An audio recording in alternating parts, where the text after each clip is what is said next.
Mechanic भाइयों, problem diagnosis करते समय आप सबसे पहली गलती क्या करते मालूम है?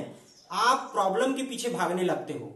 अगर गाड़ी में कोई समस्या है तो उसके पीछे वजह क्या है, उसके पीछे रूट कॉज क्या है, वो प्रॉब्लम आखिर क्यों हो रहा है, इसको ढूंढने के बजाय आप सिर्फ प्रॉब्लम पर फोकस करते हैं, जो कि डायग्नोसिस का एक सही तरीका नहीं है। उदाहरण के लिए मान लो कि गाड़ी में बैटरी की समस्या हो रही है, गाड़ी का बैटरी बार बार डिस्चार्ज हो जा रहा है, और अगर आपने बाकी सभी चीजों को चेक किए बगैर डायरेक्टली बैटरी को रिप्लेस कर दिया, चेंज कर दिया, तो इस कंडीशन में इसके पूरे पूरे चांसेस है कि गाड़ी में पहले जो प्रॉब्लम हो रहा था वो प्रॉब्लम फिर से रिपीट हो जाए। क्योंकि अगर गाड़ी का बैटरी डिस्चार्ज हो रहा है तो उसके पीछे बहुत सारे रीजन हो सकते हैं। आपने बैटरी चेंज करने से पहले चार्जिंग वोल्टेज चेक किया या नहीं किया? अगर चार्जिंग वोल्टेज सही है तो हो सकता है कहीं से करंट लीकेज हो रहा होगा, हो सकता है कि कहीं पे कोई कपलर या वायरिंग लूज होगा जिसके वजह से बैटरी सही तरीका से चार्ज नहीं हो पा रहा होगा। इसके अलावा गाड़ी में जो बैटरी लगा है वो कंपनी रिकमेंडेड उसी कोड का बैटरी है या नहीं, इंजन का आइडल आरपीएम कैसा है, कस्टमर ने गाड़ी में कोई एक्स्ट्रा हॉर्न लाइट या कोई मॉडिफिकेशन तो नहीं करवाया है, इसका भी आपको ध्यान रखना पड़ेगा। तो दोस्तों, इस वीडियो में हम प्रॉब्लम डायग्नोसिस करने का एक सही तरीका क्या है ये जानने वाले हैं। अगर आपको ऐसा लगता है कि आप प्रॉब्लम डायग्नोसिस करने में एक्सपर्ट हैं तो आप इस वीडियो को यहीं पर स्किप कर सकते हैं, लेकिन हमारे जो नए मैकेनिक भाई हैं जिनको प्रॉब्लम डायग्नोसिस करना नहीं आता वो इस वीडियो को कंटिन्यू कर सकते हैं। सो बेसिकली इस वीडियो में मैं तीन चीजों के ऊपर बात करने वाला हूं, सेंसर, ईसीयू और एक्चुएटर। दोस्तों, जब तक आपको गाड़ी में लगे हुए सभी पार्ट के बारे में प्रैक्टिकल के साथ साथ थ्योरेटिकली नॉलेज नहीं होगा तब तक आप प्रॉब्लम डायग्नोसिस सही से नहीं कर पाओगे। कौन से पार्ट को सेंसर बोलते हैं, कौन से पार्ट को एक्चुएटर बोलते हैं, उसका लोकेशन कहां पे होता है, ये सभी जानना बहुत जरूरी है। तो सबसे पहले मैं बात करता हूं ईसीयू क्या है इसके ऊपर। तो ईसीयू का फुल फॉर्म होता है इंजन कंट्रोल यूनिट या इंजन कंट्रोल मॉड्यूल भी आप इसको बोल सकते हैं, या इलेक्ट्रॉनिक कंट्रोल यूनिट भी इसको बोल सकते हैं, जो भी आप बोलना चाहें। तो जैसा कि नाम से ही स्पष्ट है, इंजन कंट्रोल यूनिट मतलब इंजन को कंट्रोल करने वाला, या जितने भी सेंसर और एक्चुएटर गाड़ी में लगे हैं उसको कंट्रोल करने का काम, पूरे इंजन को कंट्रोल करने का काम ये ईसीयू ही करता है। ईसीयू एक इलेक्ट्रॉनिक डिवाइस होता है, इसमें बहुत सारे इलेक्ट्रिक कंपोनेंट, इसके अंदर छोटे छोटे चिप्स, डायोड, ये सब लगे होते हैं। उसके बाद सेंसर क्या होता है इसके बारे में बात कर लेते हैं। तो दोस्तों, जिस तरह से हमारे शरीर में किसी भी सुगंध को या दुर्गंध को सेंस करने के लिए नाक है, कि कोई सुगंध है तो वो किस चीज का सुगंध है ये हम आसानी से अपने नाक से सेंस कर लेते हैं, पता कर लेते हैं। कोई भी आवाज अगर आ रहा है तो आवाज किस चीज का है इसको हम अपने कान से सेंस कर लेते हैं, पता कर लेते हैं। कोई भी चीज अगर ठंडा है या गर्म है तो उसको अपने स्किन से पता कर लेते हैं, है ना। तो ये नाक, कान, आंखें, स्किन, ये सभी सेंसर है। तो उसी तरह से गाड़ी में जो सेंसर लगा होता है वो क्या करता है, किसी भी पोजीशन को, किसी भी परिवर्तन को गाड़ी में सेंस करता है, किसी भी चीज को सेंस करने का काम सेंसर का होता है। तो दोस्तों, BS6 वेरिएंट वाली जितने भी FI गाड़ी है उसमें एक सेंसर होता है जिसका नाम है CKP मतलब क्रैंक शाफ्ट पोजीशन सेंसर। तो इंजन में पिस्टन कंप्रेशन स्ट्रोक के समय में कब टॉप पर होता है इसके पोजीशन को सेंस करने का काम ये CKP सेंसर ही करता है। उसके बाद ये इसको इलेक्ट्रिक सिग्नल के रूप में चेंज कर देता है, इलेक्ट्रिक सिग्नल के रूप में ECU को भेज देता है। ECU इस सिग्नल को एनालाइज करता है, उसके बाद एक्चुएटर से इस सिग्नल के आधार पर ही काम करवाता है। तो जब तक CKP सेंसर पिस्टन के पोजीशन को सेंस नहीं करेगा तब तक ECU को सिग्नल नहीं जाएगा, और जब तक ECU को सिग्नल नहीं जाएगा तब तक ये एक्चुएटर से काम नहीं करवाएगा।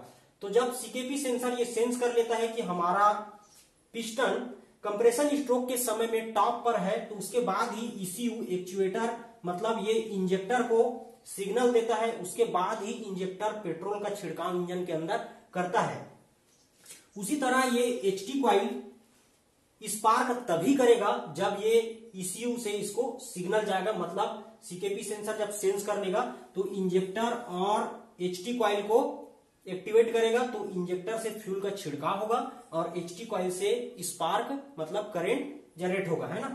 तो इस तरह से काम करता है। तो उसी तरह से बाकी के सेंसर भी आप देख सकते हो। थ्रोटल पोजीशन सेंसर है, गाड़ी में आपने कितना थ्रोटल दिया है, अपने एक्सीलरेटर कितना खोला हुआ है। ईओटी मतलब इंजन ऑयल टेम्परेचर सेंसर, गाड़ी में इंजन ऑयल का टेम्परेचर कितना है इसको सेंस करने का काम ये वाला करेगा।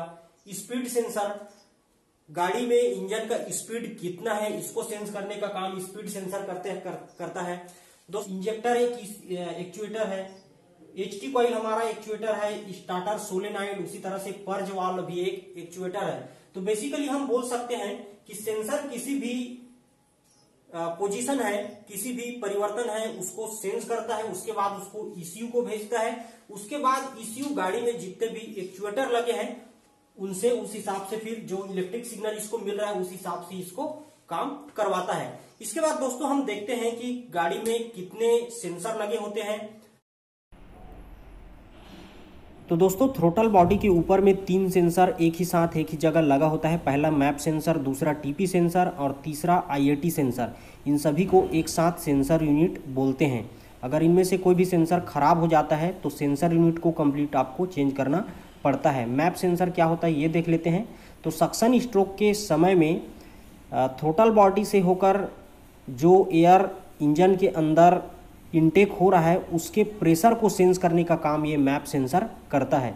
अगर ये सेंसर ख़राब हो जाता है तो इसमें जो एरर कोड है उसका वो 1 नंबर का आता है, मतलब जो इंजन चेक लाइट है वो एक बार शॉर्ट ब्लिंक करेगा। इसके बाद है दूसरा टीपी सेंसर।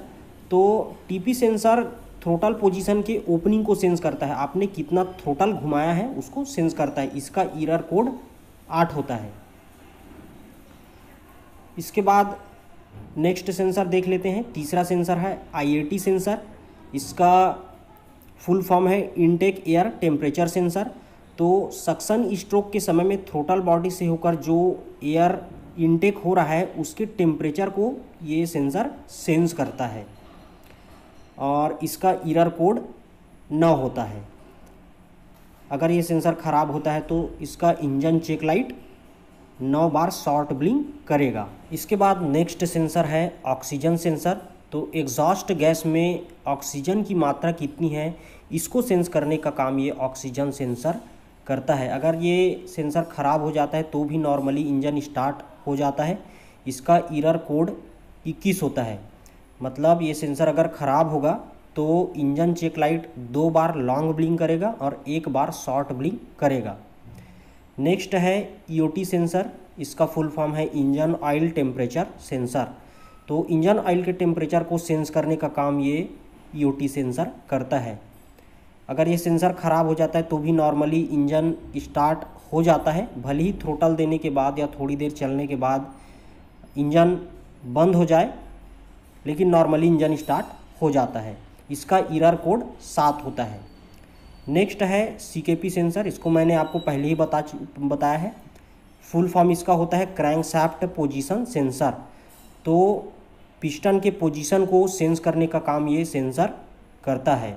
ये एकमात्र ऐसा सेंसर है जो अगर ख़राब हो जाए तो इंजन स्टार्ट नहीं होता। जो एसीजी कॉइल के ऊपर सेंसर लगा होता है वही ये सेंसर होता है सीकेपी सेंसर। इसका एरर कोड 52 होता है, मतलब इंजन चेक लाइट 5 बार लॉन्ग ब्लिंक और 2 बार शॉर्ट ब्लिंक करेगा। नेक्स्ट है दोस्तों स्पीड सेंसर। तो ये सेंसर व्हीकल की स्पीड को, गाड़ी की स्पीड को सेंस करता है। और जो OBD2 वाली गाड़ी है इसमें इसका एरर कोड 66 आता है, इसका आपको ध्यान रखना है। लेकिन मोटरसाइकिल में इसका कोड 11 होता है, इसका भी आपको ध्यान रखना है। जैसे OBD1 वाला SP125 अगर गाड़ी में देखेंगे तो इसका जो स्पीड सेंसर है उसका एरर कोड 11 आता है। दोस्तों इसके अलावा होंडा की BS6 वाली गाड़ियों में एक सेंसर और आता है जिसको बैंक एंगल सेंसर बोलते हैं, लेकिन ये सेंसर सिर्फ मोटरसाइकिल में मिलता है, स्कूटर में सेंसर आपको देखने को नहीं मिलेगा। तो बैंक एंगल सेंसर क्या होता है, अगर गाड़ी बाय द वे कभी 60 डिग्री या उससे ज़्यादा के कोण पे अगर झुक जाता है, गलती से गिर जाता है, तो उस केस में ऑटोमेटिकली ये सेंसर ECM को सिग्नल देकर गाड़ी के इंजन को बंद कर देता है। ये एक सेफ्टी पर्पस के लिए दिया जाता है ये सेंसर को। इसका एरर कोड 54 होता है।